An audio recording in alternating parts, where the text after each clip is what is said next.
Hey guys, so it's Monday and I am still currently reading Harry Potter and the Goblet of Fire. I am on page 186 of this. This is my first ReRead-A-Thon book for ReRead-A-Thon, and it is to complete the challenge to read a popular book, but it will also double up as a childhood favourite if I don't get to the book I actually have in for that challenge. So I'm really enjoying this so far. I'm like straight into the story, absolutely loving it. Kind of similar to Prisoner of Azkaban. So my preconception that I have about this book is that it is my favourite in the series. That's what I remember it being. But I also didn't think that I liked Prisoner of Azkaban, and upon reread I really love it. So it could go anywhere from here with my liking of the Harry Potter series. So I don't really have too much to say. Like I said, just enjoying it. It's Harry Potter. Like you've all read it more than I have, so my opinion is not so valid on this one. I am also 206 pages into Priory of the Orange Tree. I'm reading this for my Bookopoly TBR. I think it's roll number 2, roll number 3, and it is to read an adult fantasy. I'm also reading this for the book Junkie book club. I'm 206 pages into this one as well, but as it's ReRead-A-Thon, this is kind of on the back burner, and I'm just reading a couple of chapters a day just so that I don't lose the thread after I've just read 200 pages of world building essentially.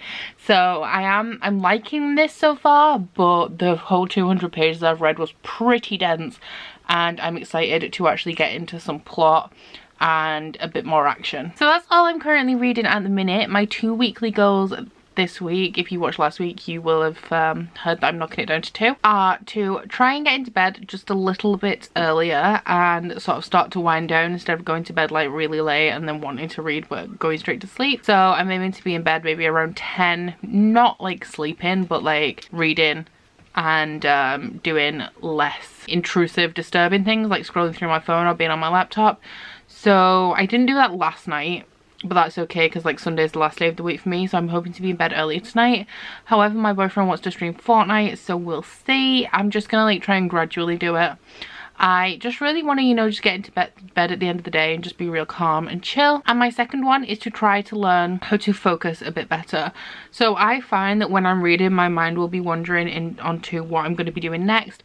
And it's the same when I'm editing, or like if I'm at work, I'm thinking about all the things I have to do when I get home. And even though I'm quite chilled out at work, you know, it's like it's not a busy day at work, so I'm just like going through my daily activities and I'm like perfectly chill in that moment, but then I'm like thinking about what I'm doing. So I want to be in the moment a little bit more, I guess. I've started doing things like, I call it power editing, where I just like go, right, you're gonna edit for 1 hour now, even if I don't have like a video that needs to be up, just because then I can get through the editing process a lot quicker instead of picking up my phone every 10 minutes. So I'm not sure how I'm doing that yet, but I would like to research and put into action some activities that will help to strengthen my focus. Okay, so that's all I've got for now. I'm gonna go and edit last week's vlog, and then I'm going to say at least 20 more pages in this one and read a few chapters of this tonight, and that's all I've got planned. Hey guys, so today I went to the library to pick up Every Heart a Doorway by Sean Maguire, which I mentioned in my ReRead-A-Thon TBR.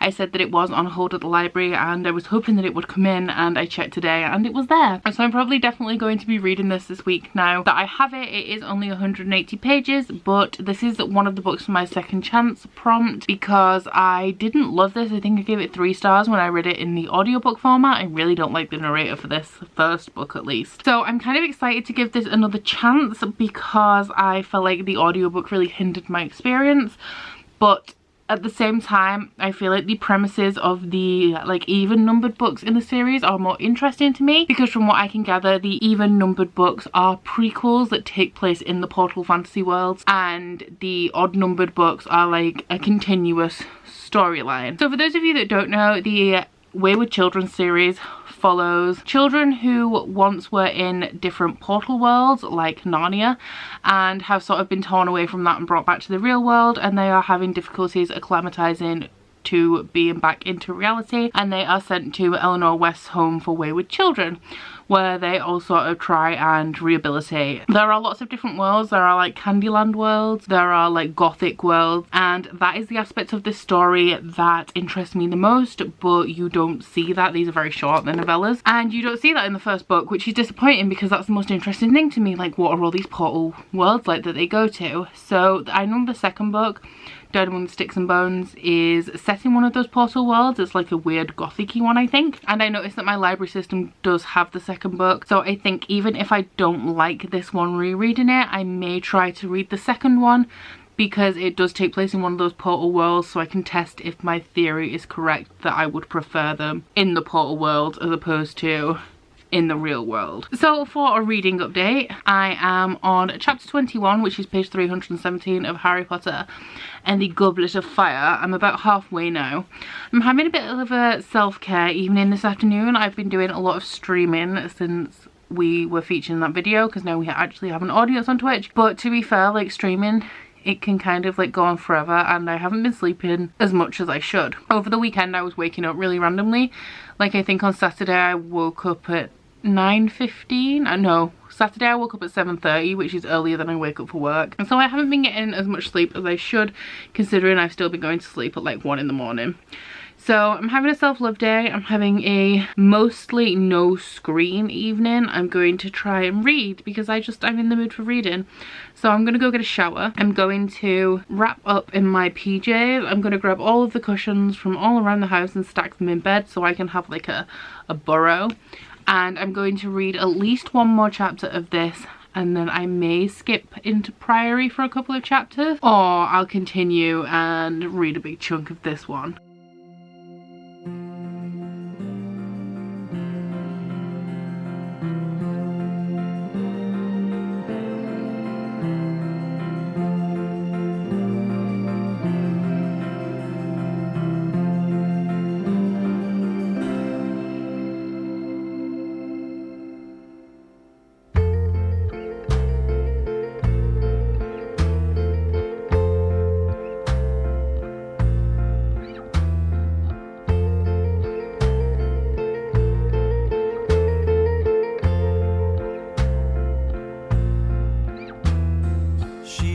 To know more things about me, seldom a word spoken so quietly, but she sings for me. My lover, she sings for me alone.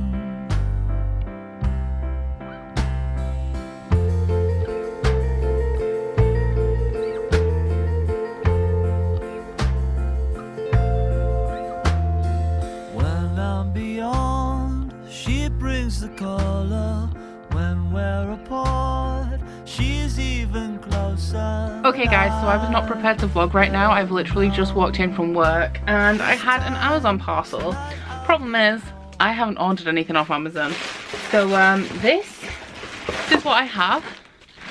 And the note says, "A gift for you." It has a slip in it that tells me who it's from. But I'm not going to open that yet.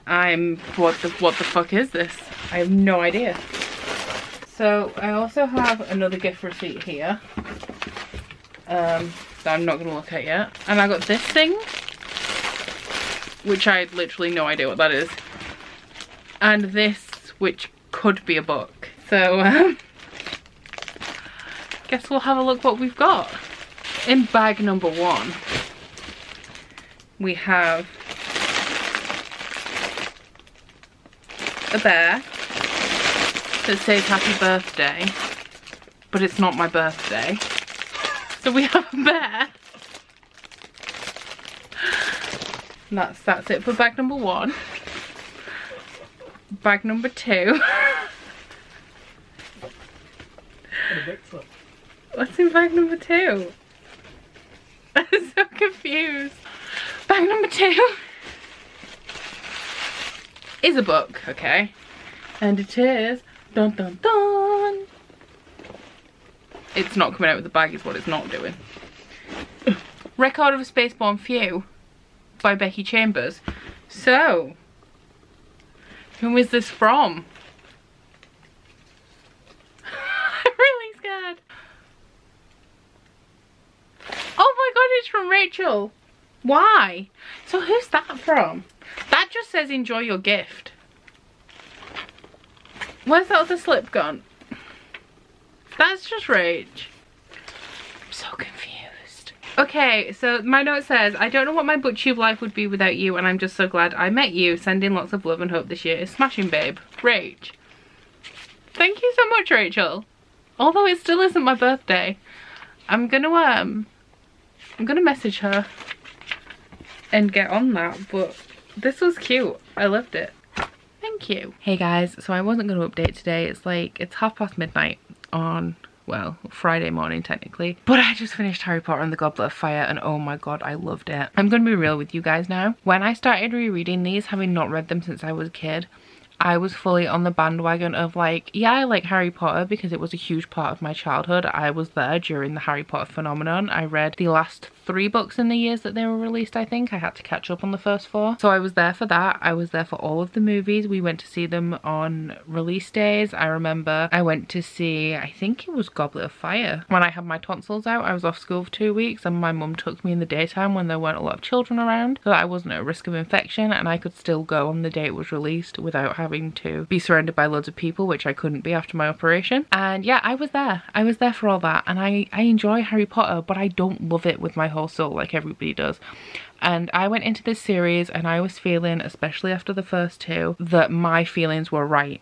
That the people that enjoyed this are just riding the nostalgia from 20 years ago. That it's just because we were all there at the time. It was big, it was great, and we loved it. And now we're reading them and pretending, let's say, pretending that they're as good as they were when maybe they're not. However, Prisoner of Azkaban I realised was really good. Goblet of Fire is fucking phenomenal.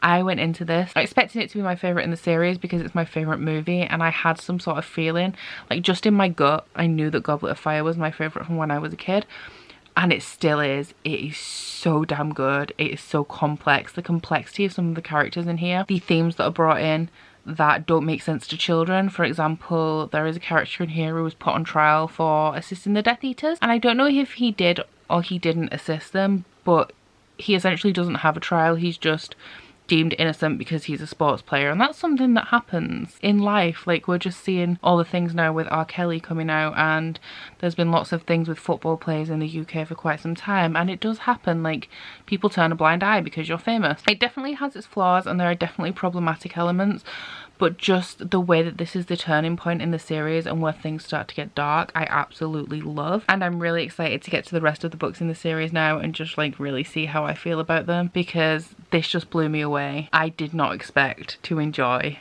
this series as much now as I did before. I mentioned in my book diary something else, which is that I now understand why this is sold in the adult section, because I always assumed that it was there because like people my age, between like say 20 and 30, and obviously some older as well, this is such a pivotal story to us that we would buy it at any age. But now reading this and Prisoner of Azkaban to some extent, I see that the reason that this is sold in the adult section, because aside from the first 2 books in this series is a story for everyone. You can be any age above maybe say 10 for the darker books to enjoy this series. It has nothing so offensive that it can't be read to children of a certain age. It's still enjoyable for teenagers, and adults still have things to take from this. And that is so powerful and so beautiful, that a story can be for literally anybody. Anybody could pick this story up and find value in it and love it. I just find to be an amazing quality. So needless to say, I'm giving this 5 stars. My first book for ReRead-A-Thon is done, but like, it took me 4 days and it's pretty big, so I'm happy with my progress with this. So after the success that was Harry Potter and the Goblet of Fire, like literally guys, I'm just so blown away by how enjoyable the whole reading experience was. Throughout some of the other books, I found that it was getting quite tedious with me reading them. Like, oh, I know the story, but I'm at the point now where the books are getting really big, so I might as well just hold the book again. So there's so much more content in here that isn't in the movies, and just throughout this entire experience I was not bored once, and I just can't get over how much I love this, because I really did not think I would have this reaction to this series at any point through my reread. So as for what I'm reading next to follow on from that, I will show you what I'm picking up tomorrow, because I'm not exactly sure. If you watch my ReRead-A-Thon TBR, then you will see that I put I think I put 7 books on there, but decided that I was going to mood read throughout the week. So we'll see what I feel like picking up tomorrow from my TBR, and I'll definitely check in and let you know what it is and how I'm getting on with it. I think it was Tuesday night I read another 50 pages of this, so I'm now around page 250 and I'm really loving this now. The story is like picking up and it's just, I'm enjoying it. Another thing that I almost forgot to tell you is that I spoke to Rachael yesterday, and essentially what happened is that she heard me say in one of my videos something about my birthday and she thought that it was a lot sooner than it is, so she panic bought me gifts. So yeah, that's why I got birthday presents yesterday. But thank you, Rachael, for making it my unbirthday. Everybody needs an unbirthday every once in a while, and I will cherish them forever. So now that is actually everything from me, I'm going to go get some sleep. I'm excited to see what I'll be picking up tomorrow because I don't mood read, you know this. I make a list and I stick to it and I read them in order and everything. So mood reading is very strange for me. Guess we'll both be surprised by what I pick. Hey guys, so today I have some Bookish mail to show you. This has just arrived today from Canada and this is something that has been sent to me for me to show you guys. And what this is a Triwizard letter, and this is kind of like a subscription box. So every month they have these little letters and inside is stationery items such as stickers or bookmarks or postcards, and they all revolve around a theme. As you can tell with it being called Triwizard letter, there are a lot of Harry Potter ones, but this one is Game of Thrones, and the owner of the Etsy shop kindly contacted me and asked if I would like one of these to show you guys. Now this is really fitting that this arrived today, the day after I've just gushed about Goblet of Fire. And also I was sent this because I'm really into Game of Thrones at the minute. I'm hosting the read along and I'm reading the entire series, and the show is back in April, so I am hyped for this. So before I get into the unboxing, if you would like to check these out, I will put the link to the Etsy shop in the description box and also the link to this specific Triwizard letter. So let's get into it. I'm really excited for this because, I mean, I know it's going to have stationery and stuff in, but I don't know what. First up, we have a little Harry Potter sticker sealing it.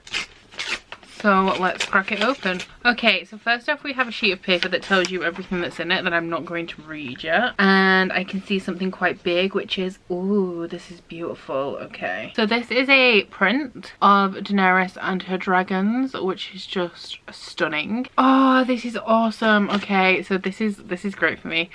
So here is a set of planner stickers that say tonight is Game of Thrones, which is so helpful.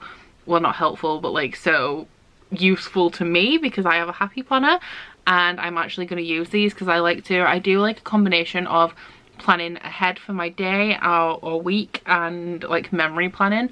So, oh god, I can't wait to use these. Oh, I dropped them. We also have one more item. Yep. Ooh. Ooh. That's so cute. So that is a little Night King magnetic bookmark, which is actually really great because I have 5 Game of Thrones magnetic bookmarks, so I can add this dude to the collection. Every Triwizard letter has a discount code for another Bookish shop, so this is 20% off for Bookish and Bakewell, and I get 20% off with this code, which is awesome. And Bookish and Bakewell sell enamel pins, stickers and coasters and some other stuff as well, I assume. So everything that's included in this, the creators of each item have their own Etsy shops. So as well as a link to the Triwizard letter, I will put a link to all of the items or all of the shops that sell the items in my description box, so you can check those out as well. So last night when I left you, I said I wasn't sure what I was picking up yet, but I have chosen a book to read. There are 2 days, including today, of the ReRead-A-Thon left. And I'm reading Lucas by Kevin Brooks. So I'm already on page 96 of this. I've made a good dent in it today. It has about 350 pages, so I am hoping to finish it tomorrow, and this will probably sadly be my last ReRead-A-Thon book. But I just had like a real urge to read this. So this is a young adult contemporary. It's quite an old one. It's from 2003. I really liked this book when I read it, but I don't really remember a lot about this, and I can't really give you a great plot synopsis at the minute. But this is like, it's a young adult contemporary, and I'm not sure if I would say it's hard-hitting or problematic, but it's like, let's say gritty. So Kevin Brooks is a UK author who writes quite, let's say gritty again, books about things like substance abuse, prostitution, domestic abuse and all sorts of situations like that. So Lucas in particular is about a girl who lives on this island that's off the coast of the UK. and it's a really small island. All of the sort of other kids around her are into like getting high, dressing older than they probably should, and putting like tons of makeup on and just going finding boys and things like that, and she's not really into that, but she feels a lot of peer pressure because this is a tiny island. There's not many people for her to be friends with, and her best friend is having tendencies towards like substance abuse, and she just wants like her old best friend back who liked less dangerous things. On this island, a boy called Lucas turns up, and he seems to be homeless. He's living out in the wilderness and he's catching his own food and things like that, and she is drawn to him, but everybody else is calling him a gypsy and throwing rocks at him and things like that. This has a really sad ending. So far where I'm up to, trigger warnings for attempted sexual assault. There are also trigger warnings for attempted suicide in this and substance abuse, like I said. I'm really enjoying it so far. I like the writing style. I wasn't sure how I would feel about this because I read it for the first time when I was about 13. But so far so good. So I'm going to continue with this tonight. I kind of want to get to around page 180, but I do have other plans for the evening as well. Ooh, let's rock everything. And I'm going to go get on with those plans now because I have dinner in and I need to go and put some more food in the oven. And then I'm going to get a shower, probably play some Fortnite and read a little bit more. Hey, so it is Saturday afternoon. I'm still reading Lucas by Kevin Brooks. I'm on page 241 of this, and I'm hoping to finish it today because today is the last day of ReRead-A-Thon. I'm not really going to tell you how I'm enjoying it so far because I am so close to finishing it. I'll just fill you in at the end with my thoughts, but I am enjoying it. Probably not quite as much as I did the first time around, but I think it's going to be a 4-star read. So it's still really good, and I thought that because of the themes that are discussed in this, that it would be considered problematic now as it was written in 2003, but so far I haven't encountered anything that is problematic. It does deal with difficult subjects and it is very gritty, but I don't think it deals with any of those subjects in a way that would be considered problematic, which I didn't expect. So that was really good to experience, and I think I'm going to reread at least Candy by Kevin Brooks and then read some of his other books that I missed because they all deal with really hard topics, which, as you guys know, is something that I really like in contemporary stories. I don't really like just like fluffy standard contemporary romances. I like them to have a little bit of substance and deal with difficult topics. So I'll let you know when I have finished this and what I'll be moving on to. I don't have time for any more ReRead-A-Thon books, so I'll probably be going back to Prairie, but I will check in and let you know like which challenges I completed over the week for the ReRead-A-Thon. Right now I'm going to play Fortnite for a little bit. I want to do some, is it called baking? I don't think what I'm going to do is considered as baking. Like, I'm not really into cooking, but sometimes I'll wake up and I'll have the urge to like bake or make something strange, and it doesn't happen very often, maybe once a month at most, but I tend I like to run with it while I'm in the mood to make creative food stuff. But I don't have a whole lot of plans today, so we're just gonna see how it goes. Hey guys, so it is about midnight on Sunday night, Monday morning, but last night I did finish Lucas by Kevin Brooks, so this was my second read for ReRead-A-Thon. I gave this 4 stars in the end. I still found it to be really compelling and it was making me really anxious in parts. This book is very tense and there are a lot of moments of high tension that I think were really well crafted, and I think that this book really stands up to the test of time. Something that I haven't mentioned about this book is that it is very romantic but without any romance. There's this sense of longing throughout the book and a sense of belonging and finding people who really resonate with you, but this book is very bittersweet and it breaks my heart a little bit, even the second time around, being probably around 10 years older than I was the first time I read it. It still broke my heart. So I would highly recommend this. Kevin Brooks is very underrated. I would also like to get other people's opinion on this book because I don't know anybody else who has read this book, so I would be very intrigued if you have read this to let me know what you thought of it and whether you think it's as good as I do. Like I said, I managed 2 full books for the ReRead-A-Thon. This one was for the challenge to read an underrated book and will also double up as an old favourite. And I read Harry Potter and the Goblet of Fire, which was to read a popular book and also doubles up as a childhood favourite. So today I have been focusing on Prairie of the Orange Tree, but I've actually only read about 30 or 40 pages. I don't have anything to update on this.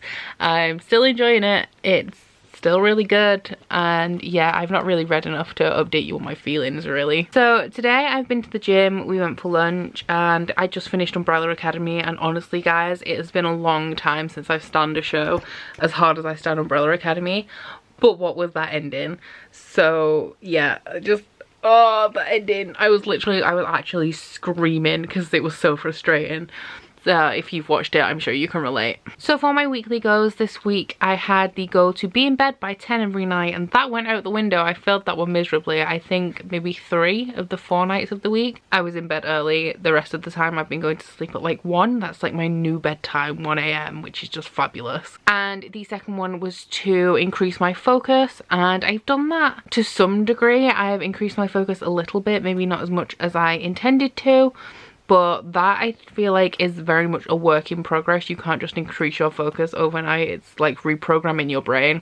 So I'm satisfied with the progress I've made on that. But that is everything for this reading vlog. Please let me know if you've liked it. If you have, please don't forget to like this video and subscribe if you want to.